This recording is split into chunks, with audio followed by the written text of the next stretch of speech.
Bon point. Point numéro 8, démolition des casernes. Donc, il y avait eu une résolution à l'effet de démolir l'ancienne caserne. Et ensuite, on a reçu une résolution de Saint-Cyprien qui demandait la suspension de démolition. Donc, c'est pour ça qu'on vous le ramène ici. La démolition de la vieille caserne. Est-ce que vous voulez aller de l'avant? Tout le monde a vu la résolution de Saint-Cyprien? Vous voulez aller? Non, tu veux l'aller? Oui, c'est ça.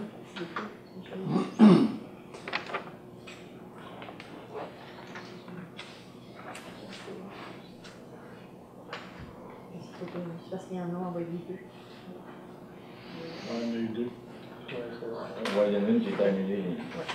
Celle qui parle de la gare. Oui, l'ancienne gare. Combien de solutions? Deux. Ah, il y en a eu deux? Oui. Attendu que les municipalités de Naperville et Saint-Cyprien sont partenaires en matière de sécurité incendie et que la présence de points de ravitaillement en eau est essentielle pour assurer le déploiement d'une force de frappe efficace et soutenue en cas d'incendie majeur. Attendu que le directeur des incendies, M. Mario Deragon, n'a pas été consulté quant à la démolition de la citerne située sous l'ancienne caserne et qu'aucune recommandation de sa part n'a été sollicitée, ce que les élus en charge du dossier de sécurité incendie pour la municipalité de Saint-Cyprien considèrent comme un non-sens.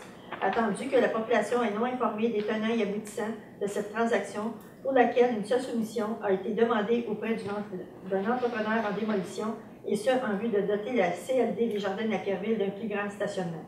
Attendu que si elle avait fait l'objet d'un entretien adéquat, l'ancienne caserne située sur la rue de la Gare et qui fait partie de l'histoire des deux municipalités aurait pu être restaurée et cédée à un OSBL local au lieu d'être démolie au profit d'un stationnement. Par conséquent, il est proposé par M. Jean-Pierre Brouillard, appuyé par M. Dino Fournier et résolu à l'unanimité des conseillères que le conseil municipal de la municipalité de Saint-Cyprien-Napierville demande la suspension de la résolution votée par le conseil municipal de la municipalité de Napierville en lien avec la démolition de l'ancienne caserne et de la citerne d'ici à ce qu'une rencontre soit tenue entre les élus responsables du dossier de sécurité incendie des deux municipalités et le directeur du service des incendies de Napierville-Saint-Cyprien.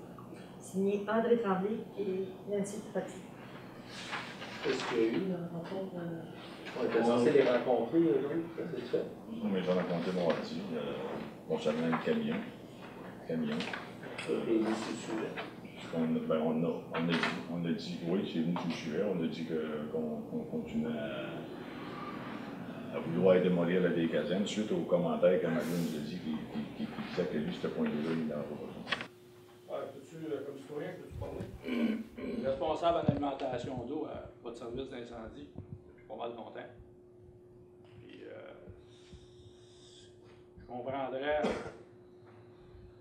que vous changeriez d'idée avec ce qui s'est passé à Mégantic. OK? À Mégantic, eux autres, avec le train dévoyé, mais ça aurait pu être un autre prix d'Aqueduc, ils se sont ramassés pas d'eau dans la ville. Eux autres, il y avait un lac à côté. On était chanceux. Nous autres, ça arrive avec on n'en veut pas de conflagration. Il n'y a personne qui veut ça de la part de la main. OK? Mais ça peut être un sinistre. Quand je vous ai parlé du clos de bois, ou des grandes superficies comme métro ou de la raffinerie, OK? C'est des gros incendies, ça va prendre du galonnage. Son réseau d'aqueduc, je vais le siphonner au complet avec mes drogues de pompiers. OK? Mais les autres, là, s'il y a des grands vents, c'est des mauvaises températures, c'est vrai qu'il y a un plan B dans le système de MRC, des tankers. Bien, on ferait le calcul, si c'est ton commerce à toi qui est en feu, et puis l'autre, disons, tombe dessus, là. C'est que le bois pogne en feu, on va en avoir deux gros feux. Si j'ai 40 000 gallons d'eau, je l'ai instantanément. On peut réaménager ça pour avoir comme une bonne sèche. C'est un plan B, mais c'est le plan A en réalité. Le temps que les tankers arrivent des autres villes, c'est 3 000 gallons par tanker, il y en a un par ville alentour. Ça fait qu'il y a à peu près 15 villes. Mais la 15e ville, ça n'arrivera pas dans 15 minutes. Ça va prendre 45 minutes avant d'arriver ici. Si tu pars de Kanawake, la dernière entrée sur la liste d'entraide, 45 minutes, un tanker s'en est décide, c'est pas un char. Fait qu'il va en avoir de l'eau, mais ça va prendre un délai de temps. Fait que ta première heure là, en incendie, c'est important. Stratégiquement, elle est bien située, la citerne. On s'en est déjà servi, contrairement, on faisait des affaires. Quand vous avez... Puis, si vous l'auriez aménagé comme il faut, mettre les dalles, vous auriez pu tout récupérer de l'eau de pluie, puis ça serait aménagé quand, au lieu de prendre de l'eau qu'on paye cher à traiter, quand il y a des arrosages à faire pour les fleurs, les ci, les ça, ça serait de l'eau de dalle, ou des tankers à remplir pour arroser des chemins ou des ci, c'est de l'eau qui ne coûte rien à produire, ça. Ça va se faire produire naturellement par juste collecter les dalles et la tenir pleine. La citerne, la tenait parce qu'ils ont été obligés de la vider, elle était pleine. L'affaire de la fissure, là, je ne sais pas l'évaluateur, mais moi je pense qu'on aurait fait venir un deuxième évaluateur. Parce qu'il ne vous a pas donné de chiffre sur l'évaluation. OK? Et le bâtiment-là, j'ai parlé avec plusieurs contracteurs. Je m'excuse, vous auriez eu intérêt à demander deux ou trois avis. Vous auriez peut-être eu des pieds chiffrés. Si ça coûte 150 000, si ça coûte 50 000, si ça coûte 300 000, là, au moins, vous allez avoir des données pour prendre une décision responsable. Là, vous n'avez pas de chiffre. C'était comme l'intention est ciblée depuis longtemps de la démolir. C'est ça qu'on ressent comme citoyen. Puis la plupart... Non, Jacques, laisse-moi finir une seconde. Mais, tu sais, à quelque part, au niveau incendie, c'est important. C'est ça qui va donner le temps d'arriver, que les tankers arrivent. S'il arrive de quoi, vaut mieux être prêt au pire en espérant que ça arrive jamais. Après, on a demandé des avis. On a demandé des avis, puis les avis nous disent qu'on n'a pas besoin des avis. Moi, j'aimerais ça entendre. Ben, je m'excuse, Mario Dragon, je l'ai appelé, je l'ai rencontré personnellement, j'en ai parlé personnellement. Si ça n'aurait pas été Alain qui aurait essayé de tirer vers du nez pour lui donner raison, pour démolir la patente l'autre soir, là, Mario, faites-les venir ici, puis faites-nous les dire en plein public. C'est le gars, j'ai parlé au téléphone, puis lui, il trouvait ça une bonne idée au téléphone. Ce qui est de la citerne, regardez la citerne qui est là présentement. Si on garde la citerne pour la boulamite et le chemin de fer, on oublie ça. Ça, c'est comme si j'envoyais à mes pompiers bien un truc de pompiers là, dans la gueule du loup. C'est quelque chose que je ne ferais pas. À cette heure, cette citerne-là, oui, comme Bertrand dit, ça peut être bon pour le feu chez Coupal, des grosses bâtisses commerciales dans le village. Avec le système d'entraide qu'on a, le temps qu'on va prendre, on a toujours 40 000 gallons qu'il y a dedans, ça c'est vrai, mais est-ce que cette plateforme-là, dessus de ce système-là, est bonne? Es-tu craqué? C'est quoi l'évaluation de ce système-là? Puis il faut installer une bonne sèche, c'est quand même des sous. On a encore dans la cour d'école, on en a un 40 000 gallons aussi. Fait que c'est juste de faire la part des choses. Stratégiquement parlant, là, dans la première heure du feu, là, tu vas-tu aller pomper là? Non. Voilà. Peu importe le feu? Non. Non. Il n'y aura jamais de temps. Non. Il n'y aura pas jamais assez d'hommes pour faire ça. On a un lac. Tu as besoin d'une pompe. Excuse-moi. Tu as besoin d'une pompe, tu as besoin des hommes pour y aller. La première heure au feu, là, c'est que tu attaques le feu, tu t'en vas au feu, puis gros, tu n'as pas le temps de penser d'envoyer une pompe là, puis ainsi de suite. Dans la première heure du feu, je suis désolé, mais je ne suis pas d'accord avec M. Fredette. Dans la première heure du feu, tu vas être. C'est pour ça que tu n'es pas chef, Mario. Pardon? C'est pour ça que c'est pas toi qui étais chef. Et toi non plus. Ben, moi, j'ai pas Puis tu ne l'as jamais été. Et tu ne seras jamais non plus. Anyway. Je sais que c'était pas nécessaire, mais je n'avais besoin. OK? Dans la première heure du feu, OK, à ce que je cherche, Mario, tu vas faire venir tes tankers de partout, puis là, tu vas t'occuper de l'inspection. Probablement, dans la deuxième, troisième heure, à un moment donné, tu vas dire, OK, j'ai assez pris d'eau dans la ville, je vais aller chercher dans mes citernes. C'est un fait. Vrai ou faux, Mario? Oui. Bon. On a aussi un point d'eau, il ne faut pas l'oublier. Le point d'eau à Récocham, il est encore bon, est-ce que je cherche? À Récocham, oui. Oui, celui qu'on va chercher direct, eux autres ont un puits, là, puis on peut s'en servir encore au feu. Fait qu'on va aller chercher celui-là bien avant d'aller chercher celui de la caserne. Y a-tu déjà servi au feu, cette citerne-là? Celui en dessous de la caserne? Moi, à part des pratiques, là, j'ai pas vu grand-chose à faire là. Une question, moi, j'ai. C'est-tu vrai ou c'est pas vrai? Donc, à un moment donné, je pense que ça serait de garder quelque chose de superflu encore pour rien, puis de mettre de l'argent sur quelque chose qui ne servira jamais. Puis à ce que je cherche, j'ai été 16 ans pompier, pas aussi longtemps que M. Fredette, je l'accorde. Ça fait 10 ans que je suis au conseil, ça fait 26 ans, puis la seule chose qu'on a faite avec ça, c'est des pratiques. Mais la question, c'est qu'au départ, c'est la caserne.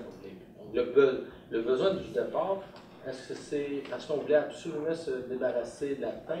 Non. Ou c'est parce qu'on veut surtout se débarrasser de la caserne qui ne répond plus aux besoins ou qui est plus réparable, peu importe, là, on pourrait s'ostiner toutes des heures sur des chiffres. Mais c'est parce qu'on voulait faire du stationnement là. Est-ce qu'un empêche l'autre? Est-ce qu'on pourrait y raser à Calzone et garder la citerne? Serge a été faire une C'est ça inspection. ma question. Les planchers, c'est un plancher de béton, naturellement. Des beams d'acier recouverts de béton en dessous. Plancher de béton avec une armature à l'intérieur.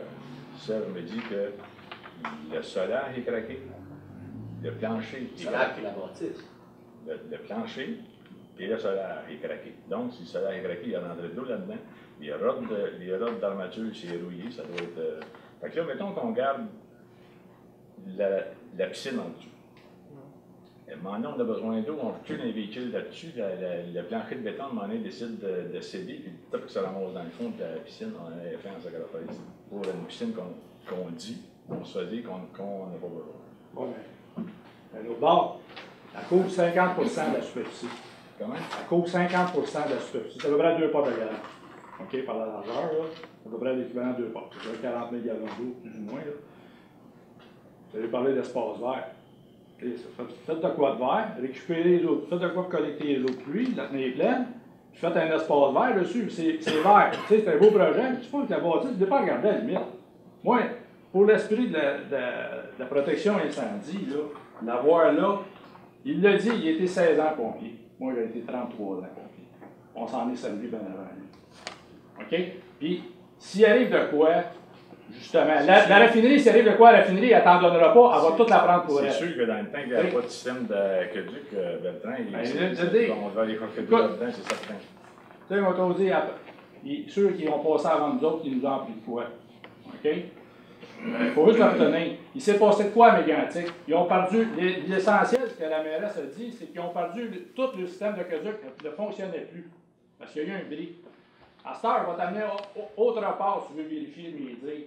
Il est là à Saint-Jérôme. Ils ont eu un système d'aqueduc, il y a un gicleur dans la bâtisse s'est effondrée, il y a eu un bris majeur à cause que le tuyau a cassé en dedans. Ça rentre quand même à gros volume. Puis le feu. La vague n'était pas capable de la fermer. La bâtisse s'est effondrée sans vague. Ça, là, vérifiez-les avant de la démolir. C'est des faits qui sont vécus, qui sont connus. Allez voir ailleurs. Fait que ça se peut. Puis manquer d'eau à Napierville, c'est arrivé le 1er janvier, quoi, il y a 2 ans, ça. Il y a eu un problème d'électricité, la génératrice n'a pas parti, puis pendant un certain temps, vous n'avez pas eu d'eau. Ça, c'est la réalité. Il y en a qui ont travaillé fort pour vous en rendre compte, mais la réalité est arrivée. Fait que ça n'arrivera jamais, ça peut arriver. Être prêt au pire en souhaitant que ça n'arrive jamais, ça, c'est intelligent. Là, vous l'avez, si c'est une quelques réparation, puis à quelque part, si on n'est vraiment pas sûr, avant de la sacrer à terre, demander un ingénieur, ça va coûter 1000 pièces avoir l'expertise d'un ingénieur. Pas un monsieur comme moi ou lui ou toi, là. On en a une de 2006. Non, ça c'est un autre projet, c'est un autre mandat. Là, on parle de l'éclairer. Puis si tu mets un gazon dessus, est-ce que le projet il peut être amélioré compte tenu de ce qui s'est passé ailleurs, compte tenu des risques qu'on a? C'est ça, ça servir. En 2006, si j'ai bien lu, genre, c'était pour transformer le bâtiment Ça transformait le en bâtiment. CMD avec des bureaux climatisés, tout. C'est ça qui était évalué, pas la solidité du bâtiment. Un mois de plus, un mois de moins, ça ne changera rien. OK. À lumière de toutes les informations qu'on a eues, de toutes les demandes qu'on a pu faire, est-ce que vous êtes prêts à prendre une décision là-dessus? Moi, je proposerais qu'au moins d'évaluer. De toute façon, il n'y a rien de pressant dans la raser, cette bâtisse-là. On ne peut pas évaluer la solidité de la teinte. Est-ce que ça serait une option de dire on rase le garage et on garde la teinte? Mais ça, Serge, est-ce qu'il y a eu déjà quelque chose qui a été fait à cet effet-là? Vérification de la citerne? Ou on a été seulement à la surface du solage? Visuellement, c'était fait, mais il y aurait du caractère ou des choses à faire au niveau de l'ingénieur. Par contre, il faut aussi penser que si on veut que ça serve aux 2 municipalités à un moment donné, parce que ça peut servir pour les 2 municipalités, on devra peut-être penser aussi à la mettre ou à situer un réservoir où ça sera accessible.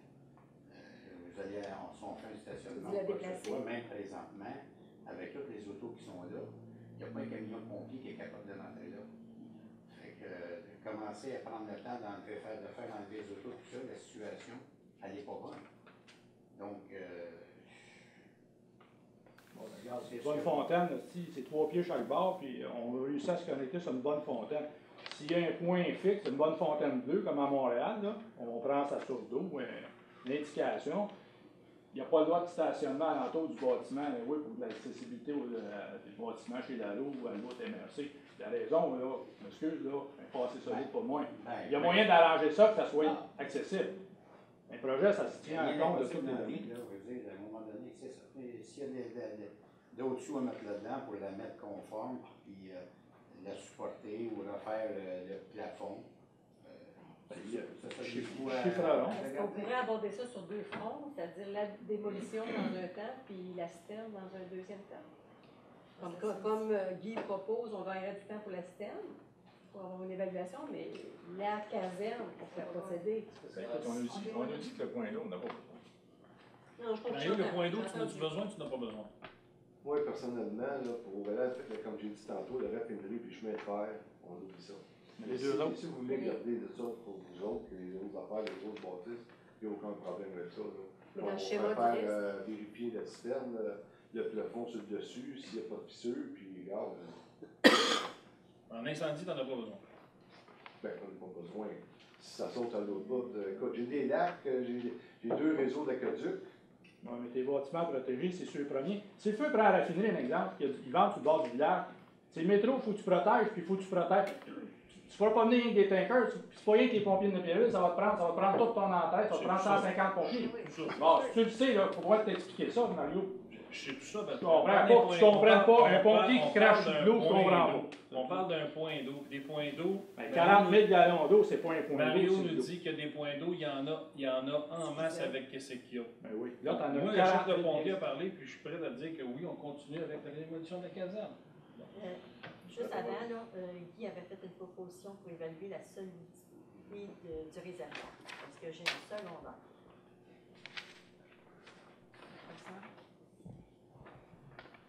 Parce que j'ai une autre proposition. Je propose qu'on continue avec la démolition de la caserne. Une secondaire. Et la tank, faudrait-tu spécifier?